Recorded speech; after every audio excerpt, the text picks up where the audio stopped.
It's time to step behind the scenes and take a closer look at the Owen Sound Attack. This is Bear Tracker Weekly. Here's your host, JC Coots. Well, hello and welcome to Season 2, Episode 18 of the Bear Tracker Weekly podcast.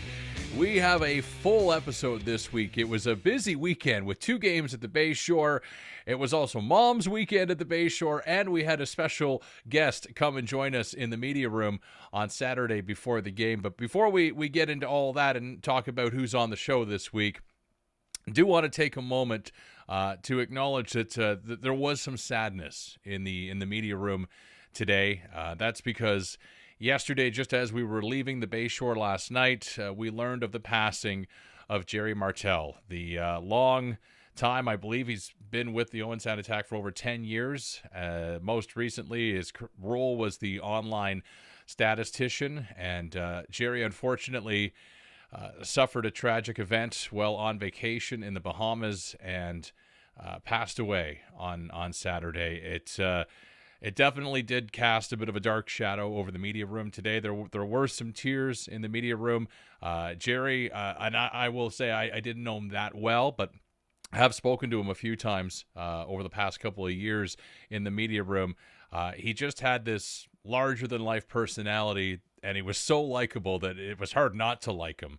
And I know there's a lot of sad people around the arena today, and a lot of sad people around the city of Owen Sound that knew Gerry. So the team, I'm sure, is going to have a special tribute planned. Obviously, this information is very fresh and very new, and it will take some time to get things properly prepared. But this episode is going to be dedicated to Gerry and his memory, and condolences to his wife, Anne, and the Martell family on losing just a great guy.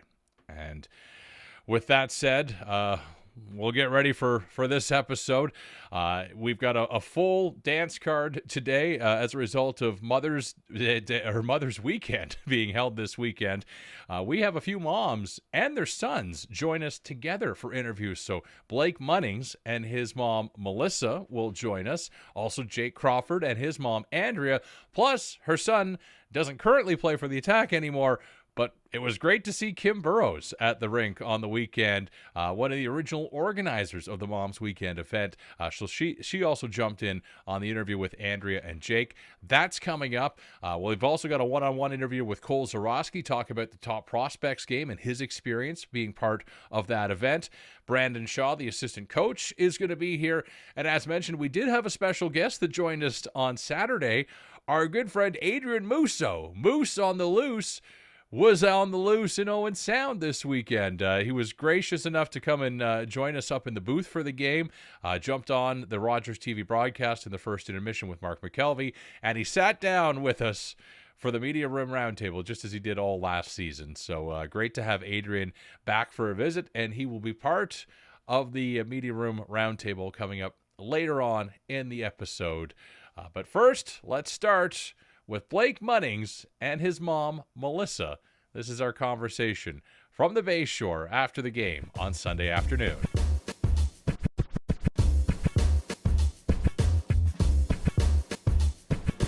All right, this next interview is a little bit different because since it's Mom's Weekend, we got one of the Owen Sound Attack moms to join us. Melissa, who is Blake Munnings' mom, is here, along with Blake, who is also here. So it's a mother-son interview on the podcast for the first time ever. First of all, Blake, I'll just ask you very quickly about the game today and what your thoughts were. Again, you're like that Swiss Army knife for the Owen Sound Attack. You play defense, you play forward, you play pretty much wherever they need you to play. Yeah. What were your thoughts on the game today? Yeah, I thought we played good. That's a good team, obviously. But yeah, I thought we played good. Just some unlucky bounces for us, and they got puck luck and ended in a win for them. Melissa, getting to watch Blake play here this season, what's it been like? Obviously, it's a whole new thing being a rookie in the OHL and having a son play in such a big, important league. What's it mean like to have them play in a market like Owen Sound, where it's a little bit smaller, it's got that small town feel, obviously a good family kind of feel here in Owen Sound. What's it like to go through that experience as a parent? Because we come from a small town, it was very relieving knowing that he wasn't going to a big city. And his billets are phenomenal, which have made us feel very comfortable. And he's happy here, so that's all that matters to us. Growing up, what was it like when you were watching Blake play and develop into a great hockey player? What was that like? Did you kind of foresee down the road? It's like, he might be going some real places, and we really have to, start to think about maybe building, a possible career for this kid who seems to be going places. Self-driven right from the beginning. We've never had to push him. He did it all on his own. I always say I was the chauffeur in the wallet. Yeah, that is part of being a hockey parent. Yes, oftentimes. At least it's a little bit easier on the wallet part as long as they don't play goal. Was that ever an area you were worried about? He played goal for his first year of hockey. Oh, really? And how did that go, Blake? Did you think that you were going to be a goalie, or did you eventually decide maybe I should be playing out? We had a game in Ottawa, and I was goalie, and I had an earache, and my dad told me it was because I was a goalie, and I never wanted to put the pads on again, so that was the end of that.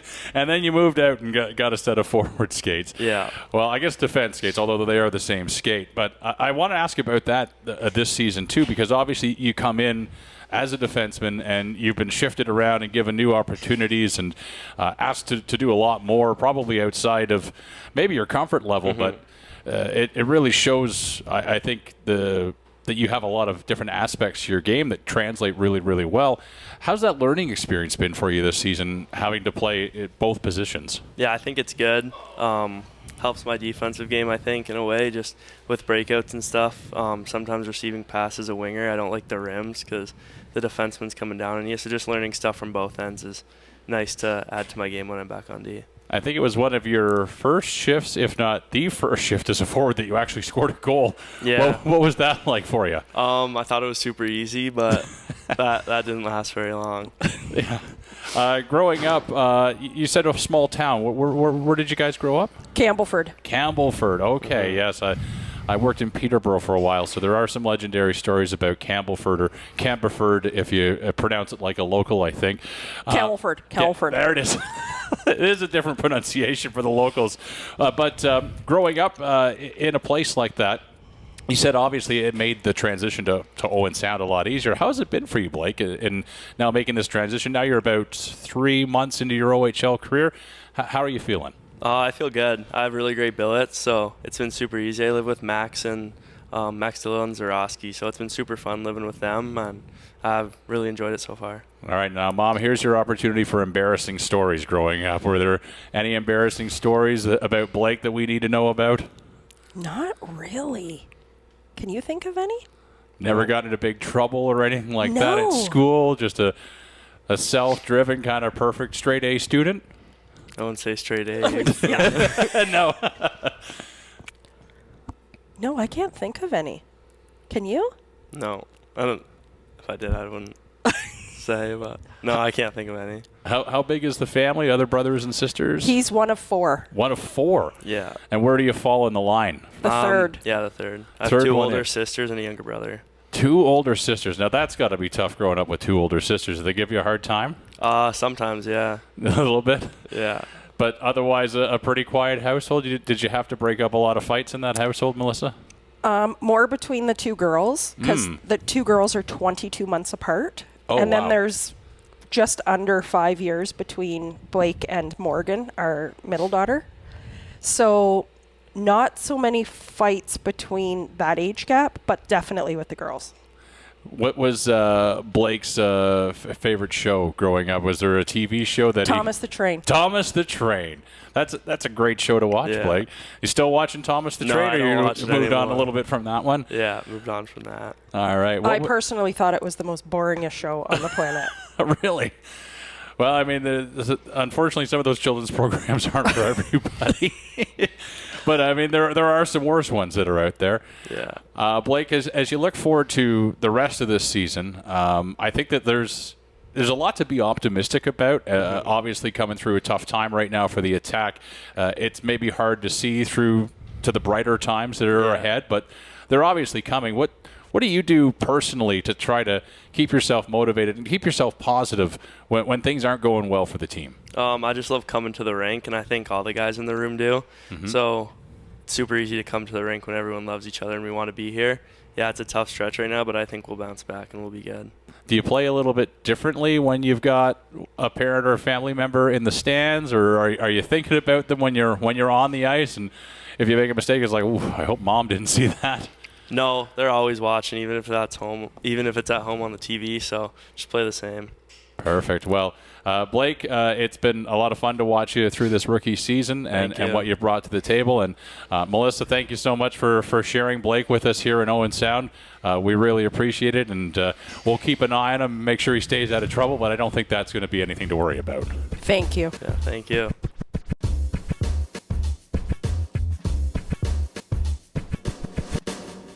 Well, Jake Crawford has been a longtime member of the Owen Sound Attack now, and his mom has also been a big part of the team as well, joining in yet again on the Mother's Weekend event that just took place. Here's Jake, along with his mom, Andrea, and Ethan Burroughs' mom, Kim, who joined me after the game on Sunday afternoon. Kim Burroughs is here. Hi, Kim. How are you? Good, thanks. Thanks for having me. I guess my first question really should be, how is Ethan doing, and where is he playing hockey these days, and what's he been up to as of late? He's great. He's right now playing for the University of Vermont with the rule change for CHL players to be eligible. He got an opportunity to go and play in Hockey East, and he's really enjoying his time in Vermont.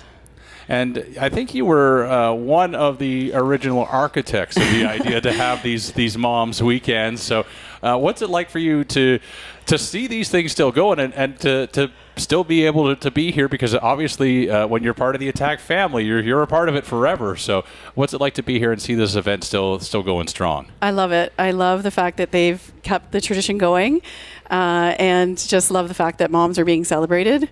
As everyone knows, moms are super important to young players' hockey careers, and so I'm really happy to see them celebrate and for me to be invited to be a part of it still.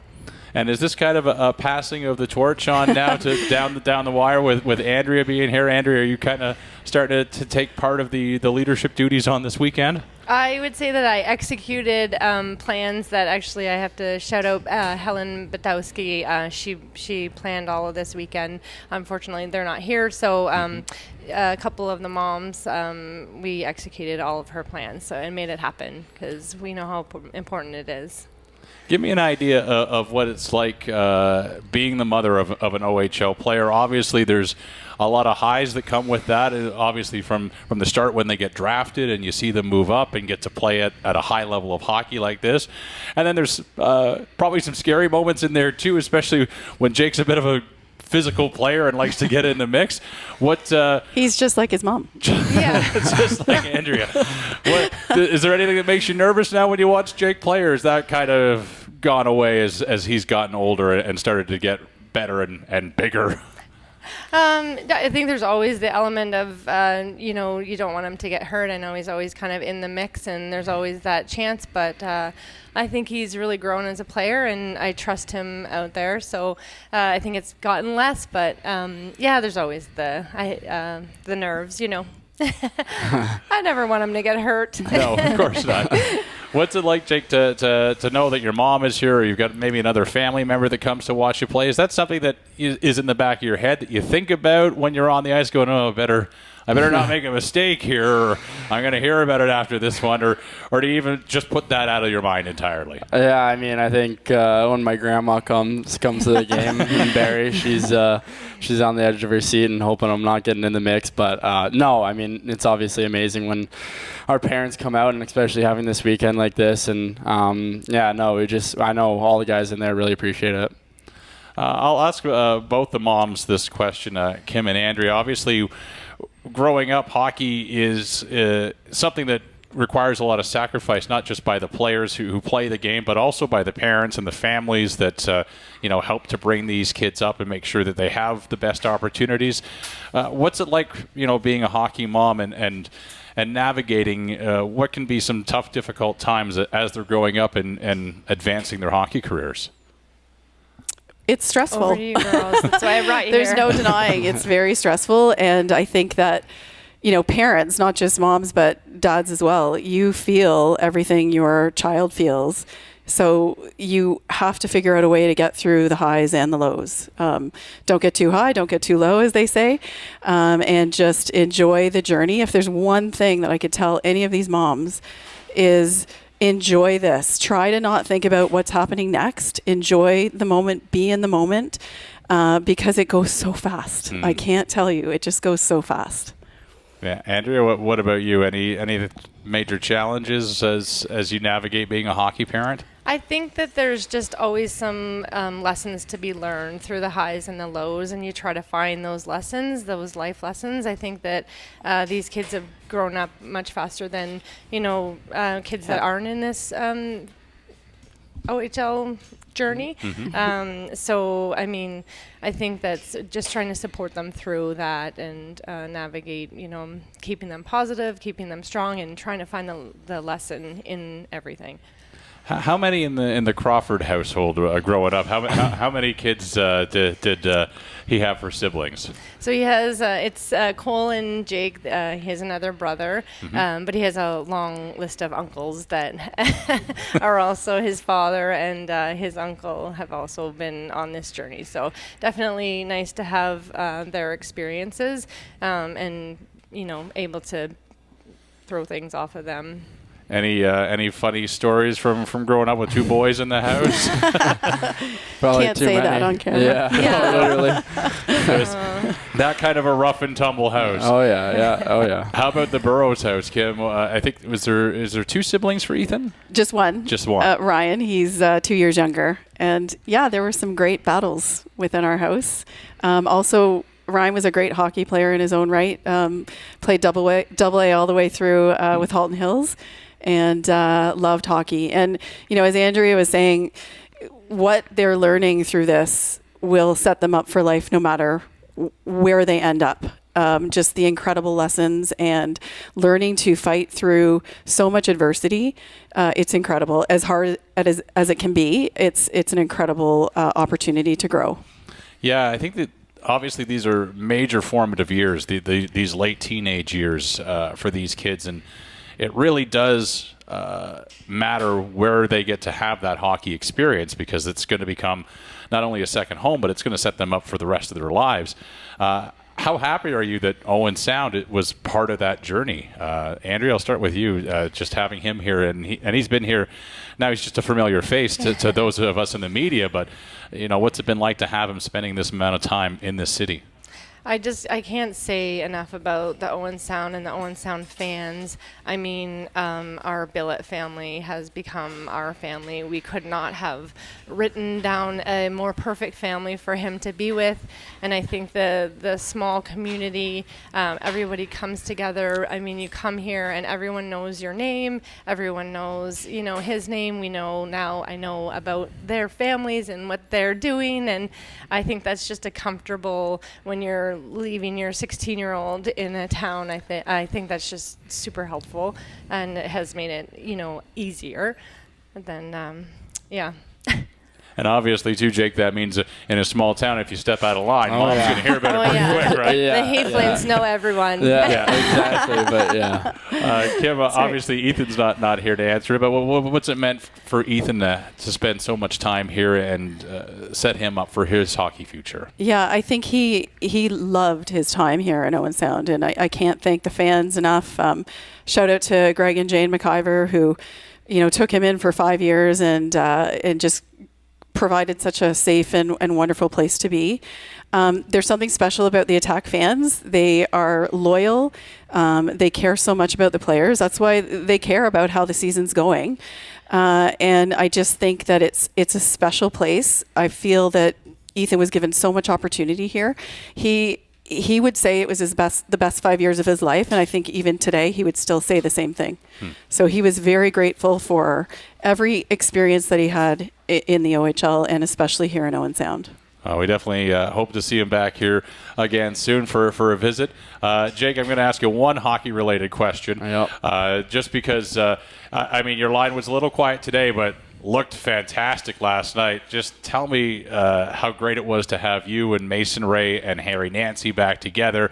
What is it like to play with those guys and see some success? Yeah, I mean, we read off each other really well, and obviously at the start of the season we built up a lot of chemistry there, and good to get Mason back and get that line back, and obviously it kind of took us a couple games to get back in the swing of it, but yesterday I feel like we dominated, and just trying to kind of stick to that and be more consistent with that, but it's awesome to have him back and awesome to have that line back for sure. I'll ask you one more question, because obviously things have been tough for the Attack on this current go, but there's always going to be light beyond the darkness. How do you get there as a player and know that this team is eventually going to turn a corner and get back into the win column? How do you stay positive? Yeah, I mean, I think everyone in that room knows what situation we're in right now, and we're on a little bit of a skid, and it's just kind of trying to come to the rink every day with that positivity and the mentality of we're going to get back to where we were at the start of the season. We have the same guys basically, minus 2 guys, and I feel like we have players that match up to their intensity that they bring. So we have the same team in there, and just staying positive is the main focus, and right foot forward, keep going. So yeah. When you're away from home, what's one thing your mom used to make that you miss the most? Oh, geez. I think just like the pancakes, the breakfast is her go-to, and it's unreal every single time. So, yeah. Kim, was there anything that Ethan was missing that you might have made for him growing up that maybe you sent in a care package to him when he was here? No. He was very happy to have Jane McIver cooking his meals, and thank God for her, because, that wasn't one of my strengths. So, no, I would say that he is missing Jane's cooking very much. Okay. Well, ladies, thank you so much for doing this, first of all. Thanks for being part of this great, what's becoming an annual event, and I always like to say to both to the moms when I get to talk to them, thanks for sharing your sons with us. It means I know it's not easy to send them to a strange place, but they're always family when they're here, so we really appreciate you sharing your time and your family with us. Thank you for giving so us the time, too. And thank you to the association. They helped us out a little. Shanna was nice enough to get us these sweatshirts, and it was a really fun weekend and well supported by the Attack, so we appreciate that.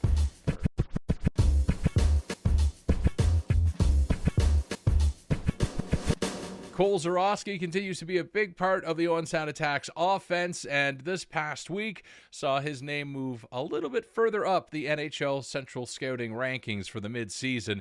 He also got to turn a few heads at the top prospects game in Peterborough, including dropping the gloves. I asked him about that and the experience and what it means for the guys that might be playing in that game next year when it's an Owen Sound. Here's Cole Zurawski after the Attack's loss to Barrie on Sunday afternoon. Cole, not the greatest homestand. The Owen Sound Attack have a fifth straight loss here at home.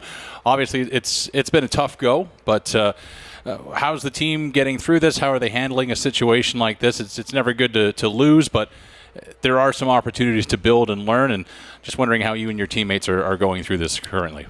Yeah, I mean, every team goes through slumps, and unfortunately we're in one of those right now, so we just kind of got to keep buying in until we get out of it.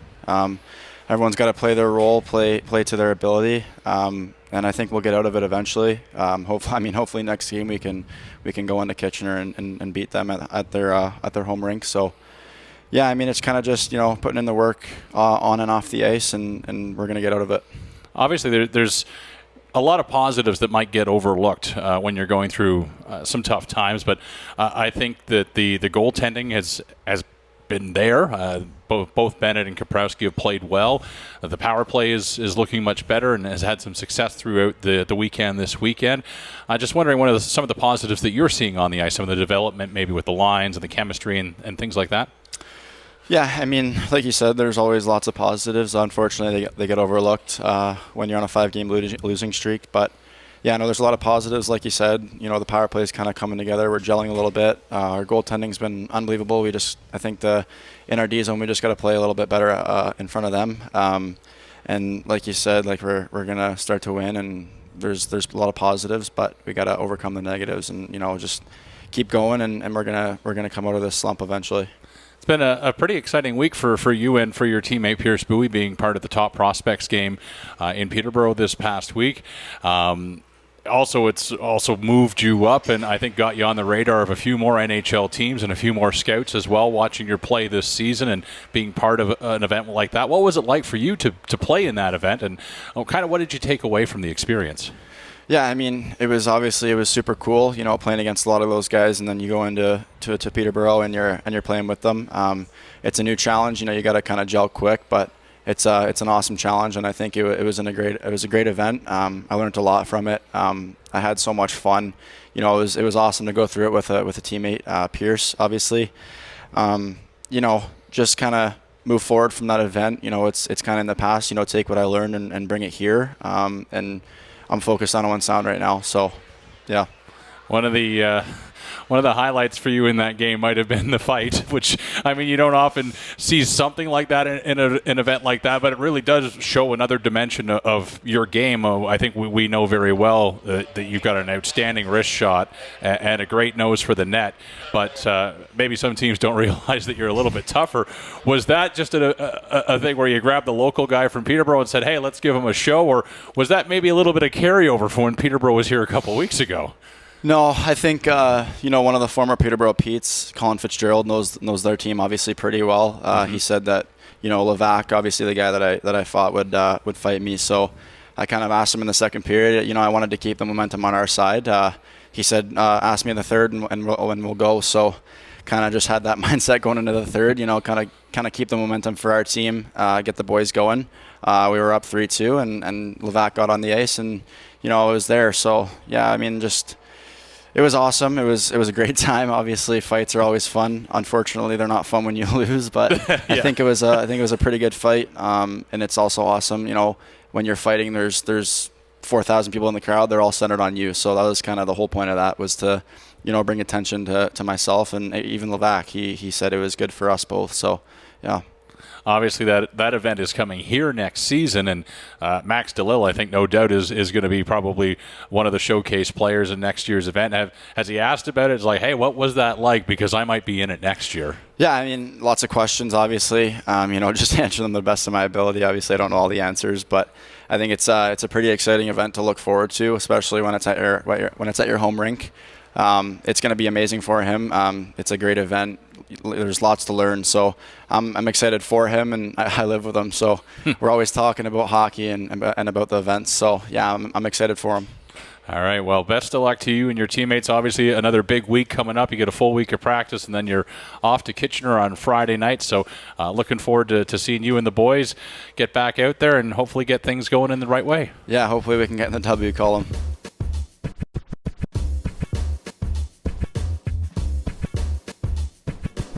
I had the chance to chat with assistant coach Brandon Shaw after the game on Sunday. We get a little bit of an update on some of the injuries that are out there. Plus, we look for some of the positives in the way the Attack are getting through this current stretch. Here's my conversation with Brandon Shaw on Sunday at the Bayshore. Brandon, obviously this 5-game homestand comes to an end here for the Owen Sound Attack. Unfortunately, 5 losses. Although I will say, with really maybe not even the exception of today's game, it seemed like the team was very much in all 5 of the games. Obviously, there's a lot of positives to take away from the games, including the goaltenders both looking a little bit stronger, gaining more confidence, starting to see some real good progress from some of the forwards, including Caden Taylor. Just curious, first of all, the thoughts on the 5-game homestand, how things went from the coaching perspective, and what's there to work on moving forward? Yeah, lots to build on and work on, but the last 2 games we've implemented a new D zone. So there's some growing pains there, but I feel the guys put a lot of effort and work into it, and we're getting better, and we got lots of practice next week that we can get better at that. Power play was clicking. I think we had, 3 straight power plays that we scored on. That one unit has looked really good and had some great chances along with their goals. The other unit is working still and finding chances. Just need to find the back of the net every now and then. But PK, we definitely need to continue to work on. We miss guys like Nelson and his experience, and the injuries, obviously, those don't help, but guys are stepping up. I think you see Max DeLille have a great 2 games this weekend, and since coming back, he's taken steps and his confidence is growing. You see Kindry's call up. He's playing with a bit more confidence too. So, I pick to choose the positives and look at those rather than the negatives. But there's stuff to work on, and we're a young team, and we're going to find ways to get better throughout the week. They were a little quiet today, but last night they had a heck of a game at the second line between Crawford, Nancy, and Mason Ray. Just thoughts on getting them back together and kind of seeing the success and the chemistry that we saw earlier in the season start to appear again as those three get to work together. Yeah, chemistry is huge. Chemistry and confidence together is huge. So getting those guys back together, there's a familiarity, and you see it in their play. Again, we've talked about injuries. I feel like that's been a bit of a storyline throughout the season. So as we find more chemistry throughout the group and who fits with who and guys working together and for each other, that'll be a big thing for us the back half. You talk about working together and for each other, and obviously when you're in a bit of a losing spell as you guys have been in, I'm sure it's frustrating for everybody involved, including the players. Just curious what the mood is like right now amongst the team, and how, as a coaching staff, how do you kind of snap these guys out of that and get them to focus on, this is going to change, it's going to come to an end at some point. How do you say our time's coming? Yeah, I think the big thing is in our room is guys still enjoy coming to the rink. It's going to come. It's going to come. You just got to keep your nose to the grindstone and keep working. We show up, we do the same things to keep practice light, but keep it fast, keep it intense, and then in the room the guys enjoy each other. So we put some games together here at home that I think we can be proud of our efforts, and I can tell you there's not one player, one person that walks through this door that doesn't want it, and there's not one player, one person that walks through the door and doesn't put an effort in. Okay, so it's going to come. We just need a couple puck bounces our way, some puck luck, and then it's just how the ebbs and flows of the season. Right now we're in it. We got to figure our way out of it, but the only way to do it is together. Just curious about an update on some of the injured guys, Landon Jackman, Jacob Terrien, and Noah Nelson. We've heard that good news for Terrien is he's skating again. Obviously, it's going to take a while to get back up to speed, having missed so much time, but any optimistic outlook on when any of those three guys might be back? We'll still call it week to week, I guess. No, JT's skating, and he's doing lots of work with rigs and plates in the gym and Brownie in the trainer's room, so hopefully we see him back. Jacko isn't skating yet, but is progressively getting better, and he's a young guy that hasn't really been injured much, so he's learned that process. But yeah, I call it all week to week for now. And speaking of injuries, very rare, but an injury on the bench tonight with one of the staff. Status on that staff member day to day? Jack's the toughest guy in the organization, so he's going to be okay. All right, Brandon, well, best of luck to you and the boys with practice this week, with working on everything that's new, and good luck in Kitchener on Friday. Thank you very much.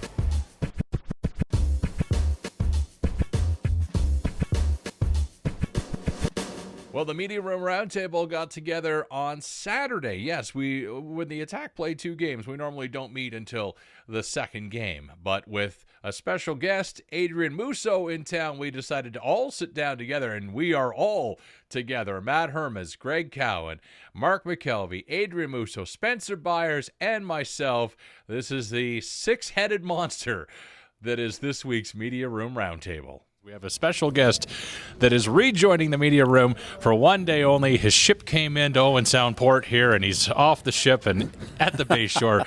Moose on the loose, Adrien Moose. So thanks for being here, man. Well, thanks for accepting me in the media room. I got hounded on the way in. People don't recognize me anymore. You're gone for 6 months, and yeah, I made it here. I'm glad to be here, and let's talk some hockey. All right, well, let's start with a little recap on the top prospects game this week. Cole Zurawski and Pierce Bowie both looked really good for the Attack in the game. Bowie didn't really factor on the score sheet, but he was on the ice for a couple of goals and just kind of in the neighborhood of making some big plays and taking some punishment in front of the net. Cole Zurawski, meanwhile, dropped the gloves, and we saw a fight in the top prospects game. So a two-part question for the Media Room Roundtable. What did you think of the Attack's performance in the game, and did anyone else's performance really stand out for you in that game? Well, we should let our guests go first, shouldn't we, right? I think so. We should be real kind hosts. Go ahead. Well, I'll speak on Zurawski's part first. And a guy that was on the third line coming into the game and you're trying to just to make a name for yourself in any which way. So you're not a top-line player on your team. How else can I factor into the score sheet? A guy that's got a wicked shot, didn't find the back of the net, but then he decides to drop the gloves, and that's going to take some scouts' eyes. And if you're not scared to do it at the junior level, maybe you'll do it at a mini camp or a main camp one time, and then that's just shows that you have another element to your game. So any way that you can show scouts different facets of your game is a good thing in my opinion. So for Cole to have that wherewithal, that intelligence in a way of okay, my game's not going the best tonight, I'm going to drop the mitts, and with a willing combatant. And it was a pretty good fight. He was taken down, but I thought he had the most blows in that game, in that fight. So good for Cole for stepping up like that. And you mentioned Pierce. I thought he played well. He was on one of the top two lines, factored into the power play as well. So good for him. And I think the Central Stoughton personally got it wrong. I think he should be a lot higher in his rankings. And I think there's an NHL team that will take him a little bit higher than what he was 44th, I believe, on Central Scouting's list. Yeah, and I agree with all of that. And I think the thing about Bowie was it's the placement and where the belief was in him and where he slotted into that lineup. And while he didn't get on the score sheet there, I thought he really factored into how that first goal all developed there for Team West. So good showing from him. And I guess it's tough. You want to get noticed, right? And I can see why Cole thought, all right, this is probably going to get me noticed. It certainly does. That being said, I think if you can't put too much stock into one game, we try not to, but it's the only time we're going to see these players all draft eligible play together, so you do put a little extra into it. But at the end of the day, if both players got noticed, I think that's exactly what you went there to do. I just couldn't help but wonder if it was a carryover from the Attack and Pete's game about a week and a half prior. It wasn't in particular. It was Adam Levac who Cole Zurawski fought at the OHL Top Prospects game, and it was I believe Braden McCallum, who he dropped the gloves with against the Petes about a week prior. So it wasn't a direct carryover. When I saw that right away, my kind of light bulb went off and thought, I wonder if this is something that was from this Attack Pete's game. But no, it was good to see, and that's an element of Cole's game. I think he's at his best when he's playing very physical, and you guys have pretty much covered everything. How much more do you want to go on about this, JC? Pretty impressive performance from both. Obviously, they didn't factor in on the score sheet, but Pierce was playing on a good line with a couple of Saginaw Spirit players in Barabanov and Klepov, and they were one of the most productive trios for the Western Conference Top Prospects, and Cole made his mark with that fight. Well, I'll just add that you mentioned the second part of your question was who else really impressed throughout the thing. I think Nikita Klepov was a big bright spot for that entire Prospects game. Had a goal, 2 assists, was the West player of the game. So I think when you look at where he's been slated, which I think is late first round pick, around the 20s, I think he's going to kind of move himself up as he's had a great rookie season in the OHL. He's right now, I think, top 6, top 7 in league scoring, number 1 for rookies, above a guy like Caleb Malhotra who's skyrocketed up draft boards. So I think you look at Klepov maybe as the guy that's raised his draft stock even a little bit more going into, obviously, June's draft. And one thing to keep in mind, guys, is how will players come out of this and where will they go now? The guys who got this experience, will it be a bit of a wake-up call in terms of where they're stacking up against their draft class? Can they take some confidence from the way they performed in the testing and then on the ice in the game?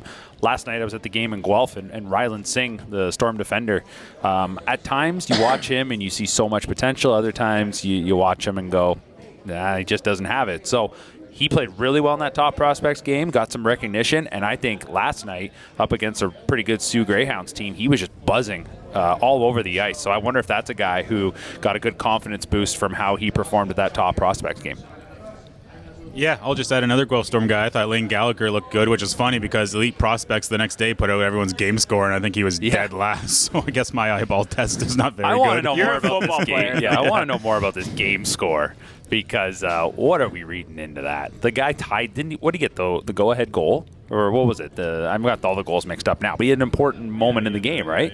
So that seems impactful. That's what I'm saying. What else could you do that would be more impactful than that?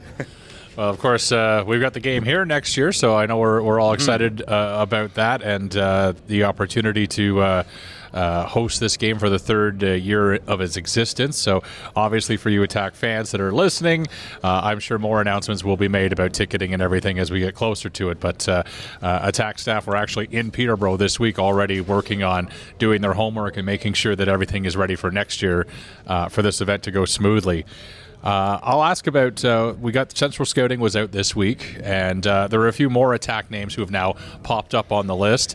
In addition to Pierce Bowie and Cole Zurawski, you now also have Nicholas Sikora, you have Elliot Arnott, Julian Brown, newly acquired, and Wesley Royston are also ranked by Central Scouting.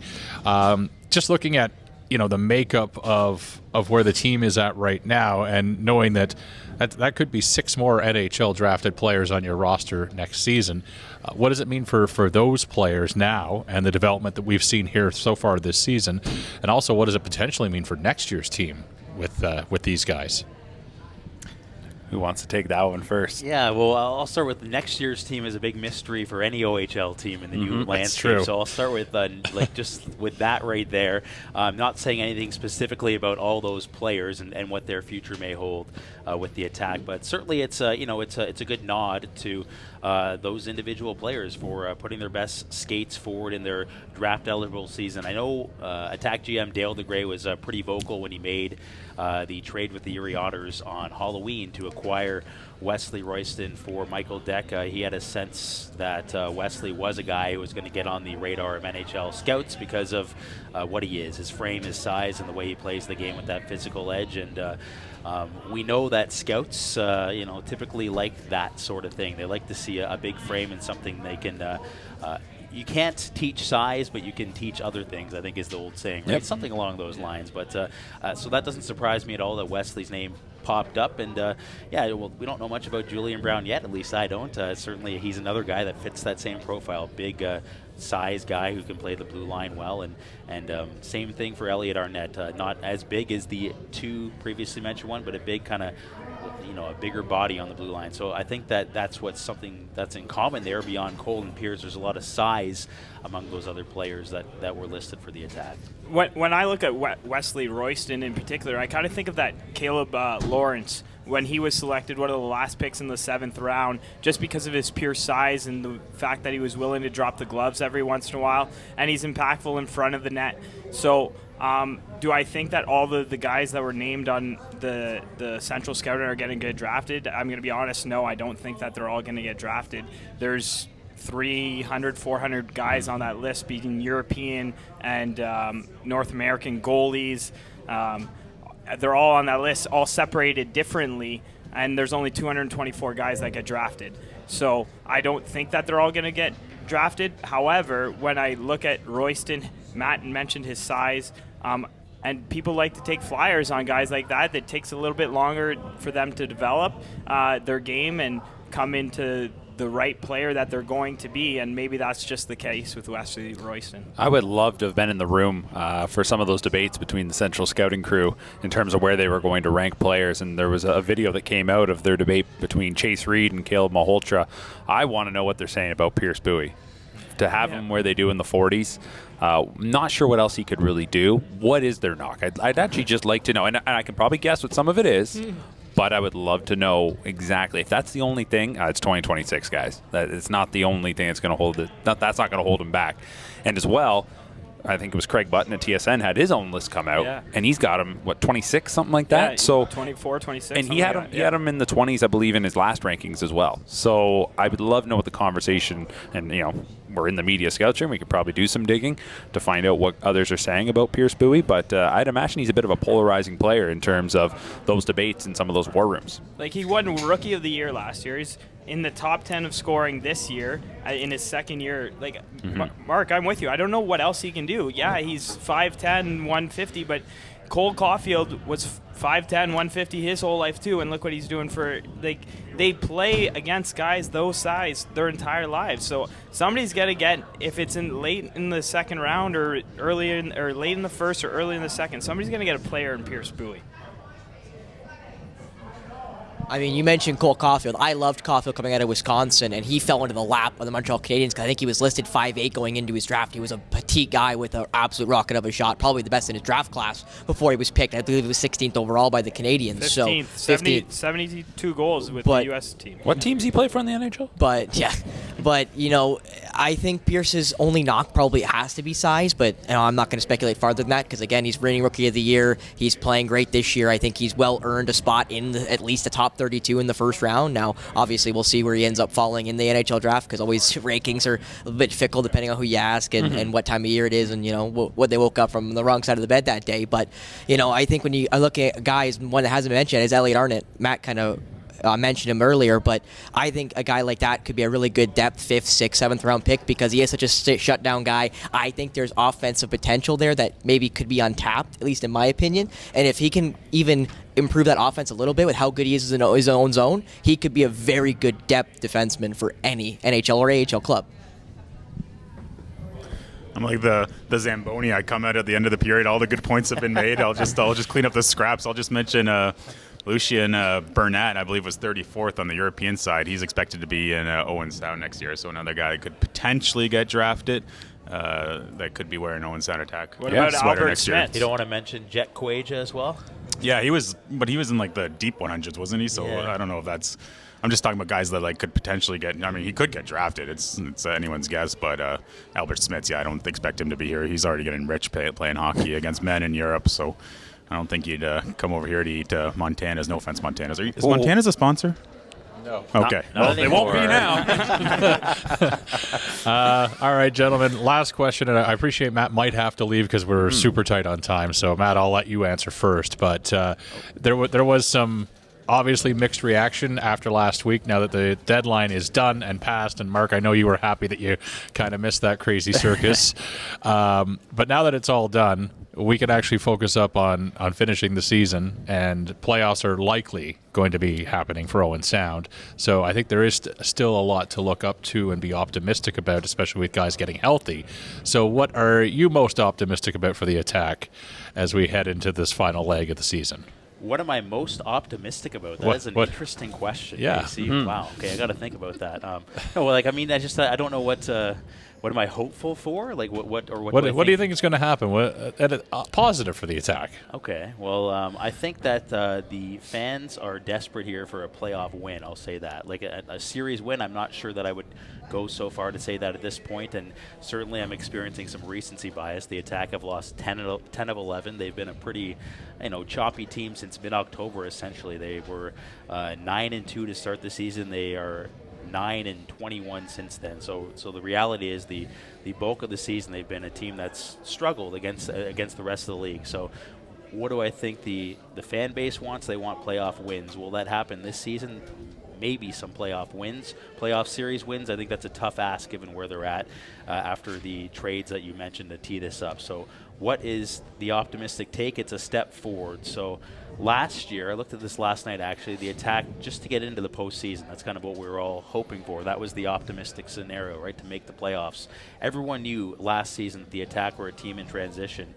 They were 12-9 from February 1st onwards. They beat the Central Division winning Barrie Colts twice in that stretch. They were a pretty good team over the final 2 months. So what do I hope for them is that they start playing pretty good hockey again, because I think it's been rough on not just the players, but like a lot of people that are watching this team night in and night out the last month plus. Beyond that, really has been hard to watch, and you want the team to be a hard-working bunch, no-quit team, and something that you can get behind and cheer for. So maybe that's been lost a bit in recent weeks. There's been some efforts that have been a bit questionable at times, and that would be my optimistic scenario, that they rediscover their game and be a tough-to-play against opponent again.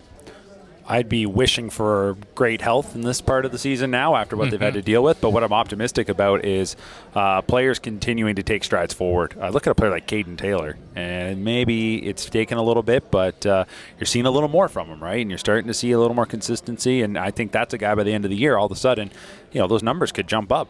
Look at, Pierce Bowie's probably going to continue to be a fun player to watch towards the NHL draft. Cole Zurawski. I think there's just a lot of guys who haven't reached their potential yet, partially due to age, partially due to other reasons, who I think over the course of the remaining portion of the season could take some big steps forward. So that's what I'll look forward to. For me, I think it's going to be, I'll be looking at the goalies. That could be your tandem going in forward next year, and you kind of kick the can to next year anyway. So are these going to be the two guys that take you on a long run potentially next year, especially if the main guys like Cole, Pierce, and Caden Taylor, along with a bunch of others, come back next year? Now, we saw in this offseason how much changing of the guards there were on a lot of teams, so you can't really bet on it, but is Trenton Bennett and Matthew Kaprowski going to be the two-headed monster going forward into next season? So now they have a nice runway to kind of battle it out and show Owen Sound that you're good between the pipes, even though Carter George is gone. I don't know about you guys. I thought one of the better stories last year, the whole season, was how Landon Hookie took the reins after the trade deadline and like kind of dragged this team, him and Bowie, on a line together into the playoffs.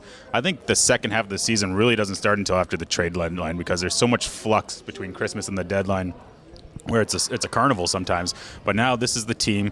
I told on this podcast the story about the Uruguayan rugby team, the Cannonballs. This is the team that's here. The Cannonballs. You know who's going to be here. So it's interesting to see moving forward what the team's going to do. Who's going to grab the reins? Is Pierce Bowie? Like, there's no captain on this team right now. There's no C on the jersey. Who's going to step up and make this team their own? I said their leader was traded in Budkowski. Their captain was traded in Budkowski. The heartbeat of the team, Carter George, was traded. So it's like, who is going to be the guy next? And it's like Adrien said, this is the team that's coming back next year too. A lot of them, coaching staff, as O'Grady made clear after last game, and they're going to make a cannonball splash. They're not going to dip their toe in the water. So I think we're marching towards that storyline, and that's exciting. That's I don't know if optimism's the right word, but it's exciting. It's get your blood flowing a little bit when you're watching the team. Spencer? Well, I'll echo everything Adrien said. I think the goalies are right now what I'm looking at, and specifically Matt Kaprowski, who's been great the last couple of weeks. It's been really nice to see Matt finally finding his game after the early season struggles, and I think if he has a great second half, to Matt's point, where the attack played really well in the second half of last season, if Matt Kaprowski can be that guy going into the end of this season, going into maybe hopefully what will be a playoff at least appearance, maybe a run, I think that's great dividends as an 07 to go into next year as maybe the tipped starting goalie, and then whoever they draft, or if Trenton's back, or however they decide to divvy that up. I think if Kaprowski can steal and take the number one job and run with it, I think that's just going to pay dividends as this season goes on, and then hopefully into next season. All right. Well, February 25th, 2023, that was the last time the Owen Sound Attack beat the London Knights in regulation. So it's been a while. And it's been a while. Before we break into song, Regan O'Grady did come into the media room before we recorded this and told Spencer if they win tonight, they're sending someone out with a pair of clippers after the game to go after the Mohawks. So might be some excitement on Rogers TV after this. But in the meantime, thank you all of you. Thank you, Adrien, for coming back. Oh, Greg? Sorry, I just need to apologize to Montana's. It's a fine establishment.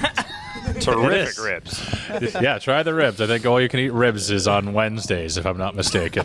Thank you, Montana's. We'll send you the bill. And thank you, gentlemen, for joining this week. Well, there you have it. Another episode of the Bear Tracker Weekly Podcast comes to an end. A big thank you to all of my guests this week for joining us. Blake Munnings and his mom, Melissa, Jake Crawford and his mom, Andrea. Ethan Burroughs' mom, Kim, was also along for the ride on Mom's Weekend. So thanks to her for not only organizing this event, but talking to us this week on the podcast. As well, Cole Zurawski, Brandon Shaw, and the Media Room Roundtable, Mark, Spencer, Adrien, Greg, and Matt. Thank you all so much for being part of this week's episode. And thank you to you for listening and or watching this episode wherever you get your podcasts. Maybe you watch it on YouTube or on Rogers TV.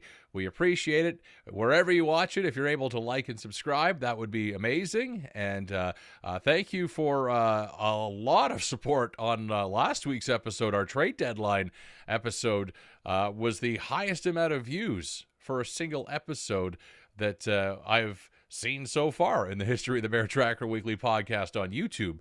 So it was a great episode last week. So thank you so much for watching and listening and sharing and for all the feedback. Really do appreciate it. Remember, you can always reach out on social media, or you can email beartrackerweekly@gmail.com. That's another way to get in touch with myself. Much appreciated. Thank you to everyone again this week. Thank you to you. And as we look forward to next week, the Attack just have 2 games on the schedule, a home and an away game next week. The away game is going to be on Friday when they travel to Kitchener to take on the Rangers. And then Saturday night, we're back at the Bayshore. The Niagara Ice Dogs will be in town for a 7 o'clock Saturday game. You can get your tickets at attackhockey.com. Until next week, thanks for listening again, and we'll see you at the rink.